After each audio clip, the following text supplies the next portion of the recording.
Perek Tes Mishnah Gimel.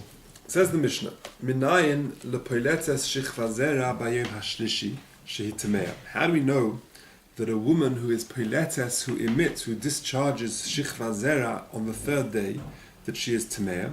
As it says, Mishnema hayu nechoinim l'shleishis yomim.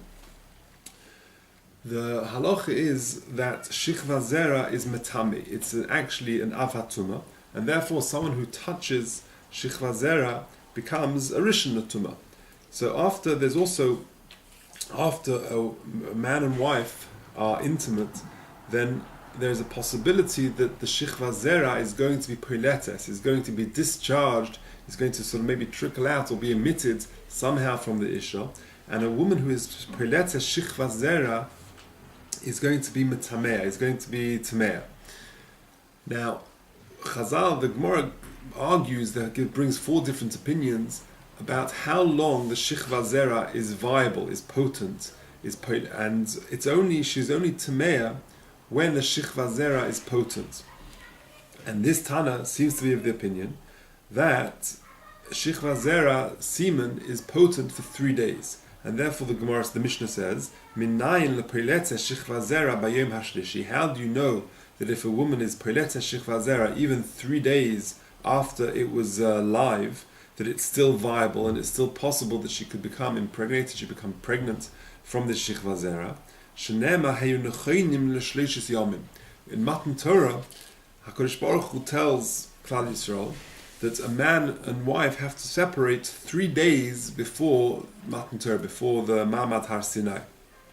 Why? Because women have to be there as well, and they've got to be there in a state of tahara.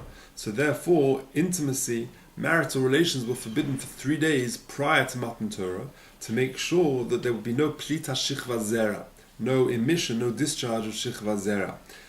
Now, the Bar Tzunura actually brings the shit of the Rambam, who paskins like Rabbi Elazar ben Azariah. Rabbi Elazar ben Azariah says that the shichva zera is actually only viable for 2 days, and he reads the Mishnah to mean that minayin lepoiletes shichva zera bayom hashlishi.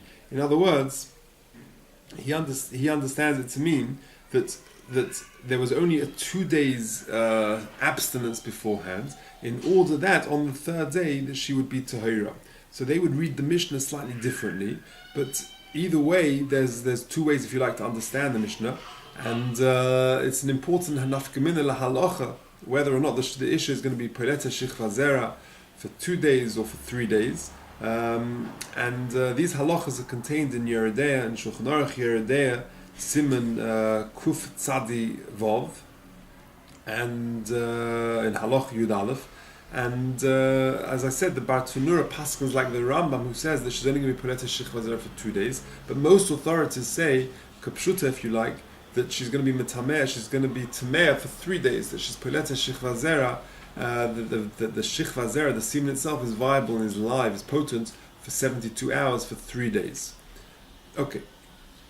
Minayin, continues the Mishnah, shemarchitzin es hamila bayom hashlishi shechol yos b'Shabbos. How do you know that you're allowed to be mechal Shabbos, to heat up water in order to wash a baby on the third day after his mila, because he's considered mesukan, he's considered sakonos nefashos, he's critically ill, and therefore you're allowed to be mechal Shabbos for his benefit? How do you know that? Shenemar, as it says, "Vayihi bayom hashlishi b'yosem ko'evim." This is a reference to the parsha of Shechem, where Shechem ben Chamor raped and then kidnapped Dinah, and Shimon and Levi got together and wanted to attack Shechem and the whole city. And they waited until the third day after the whole city had had bris milah, because that was the day where they were weakest from their operation of milah. And you see that the third day, therefore, is the most intense part of the pain, and therefore this child, a racham nimel, a young baby who's had milah, anyone who's had milah, on the third day afterwards, marchitzin es hamila b'yom hashlishi, you're allowed to be mechal Shabbos, says the Mishnah, in order to wash this baby because it's considered mesukan. There is discussion in the Mefarshim, what is the state in the first 2 days? Many Mefarshim learn that Kol Shekain, if he's already, if on day 3 days after the Milah, he's considered Mesukah. And then certainly days 1 and 2 is also considered Mesukah, and therefore you're allowed to be Mechal Shabbos to heat up water for this baby on if the first or second day fell on a Shabbos. Others learn that it's specifically the third day, because the third day is sort of the cumulative effect of the weakness after the Milah, but not on the first and second day.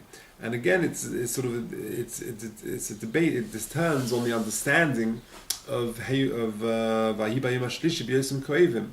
The Meiri learns that it was specifically on days 1, 2, and 3 they were all Mesukah, and it wasn't just on day 3; it was the first days as well. Why did they wait to day 3? Because they were just discussing and debating whether or not to attack on the first 2 days, and on day 3 they decided to go for it. Masha'enkin and others learn that they specifically waited for day 3 because on day 3 they would be at their weakest, but on days 1 and 2 they wouldn't attack because they wouldn't have been weak, and therefore you would not be able to be Mechal Shabbos on day 1 and 2. So there's a discussion whether or not it's specifically day 3 or it's Kol Shekain days 1 and 2 as well. La halacha, either way, we don't paskin that you can be Mechal Shabbos for a child. Istam, for a regular child, unless there's something untoward, but on a regular child after his Milah, the Shulchan Aruch paskins that nowadays you cannot be Mechal Shabbos. A stam child after his Milah is not considered sakonis nefashos, and therefore you would not be able to bathe a baby via Chilul Shabbos. And again, these halachas are contained in Shulchan Aruch in Siman Shin Lamed Aleph Halacha Tes. But nowadays we cannot be Mechal Shabbos to heat up water for a baby on Shabbos. Ayin Sham. Concludes the Mishnah. Minayin shekoishun loshen shazahiris berosh soy hamishtalech. How do we know that they used to tie a strip of red wool on the top of the soy hamishtalech? Shenema im yiyu chatoichim kashonim kasheleg yalbinu. If your sins will be red, will be crimson, kasheleg yalbinu, they will become white as snow. Pasuk in Yeshaya, the first parak of Yeshaya. This is a reference to the soy hamishtalech. There were 2 seirim on Yom Kippur. One was shechted and the blood was sprinkled lifnai v'lifnim in the actual kodesh and kodesh kedoshim, and the second soy was thrown off the mountain, and the soy la'azozel.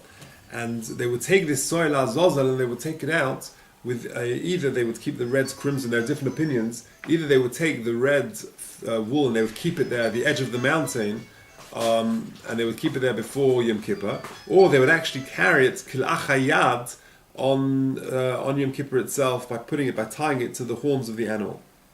So they would take this the strip of the wool and they would tie it, and he would break it in half. Half of it would go on the horns of the animal itself, and the other half he would tie to a rock at the top of the mountain, and then he would push down the soy down the mountain. The Bartanur says, Loshen shal zahiris, kamin loshen shal tzema erdem. It's like a strip of red wool. Half of it he would tie onto the head of the animal, soy hamishtalech la'azozel, and the other half he would wrap around a rock which would be at the top of the mountain. When he would push the soy off the mountain, that red wool would miraculously turn white. The Yoidin and the Klal Yisrael would know that their sins had were atoned. In fulfillment of the pasuk, in Yuchatoichem kashonim kasheleg yalbinu. So therefore, this Mishnah Gimel, discusses 3 totally unconnected halachas. The first one is that Shechvas Zera is Peletes for 3 days. The second halacha is that Marchitzin es hamila b'yom hashlishi shechol yos b'Shabbos. On the 3rd day after the Milah, you're allowed to be Mechal Shabbos to heat up water for this baby. A discussion if it means specifically on day 3 or whether it means on day 1 and 2 as well. And the third halacha of the Mishnah is that minayin shekoishun loshen shel zahiris berosh hasoy hamishtalech. How do you know that where's the makar that they would tie this crimson red wool on top of the animal? Because it says in the pasuk, how do you know it was a red wool? Because it says in Yuchatoichem kashonim kasheleg yalbinu. If the sins would be crimson, would be red, and then they should be kasheleg yalbinu once it's thrown off the mountain. Like I said, the wool will miraculously turn to a white, to show that their avonos, their averas had been atoned for. That is the end of Mishnah Gimel.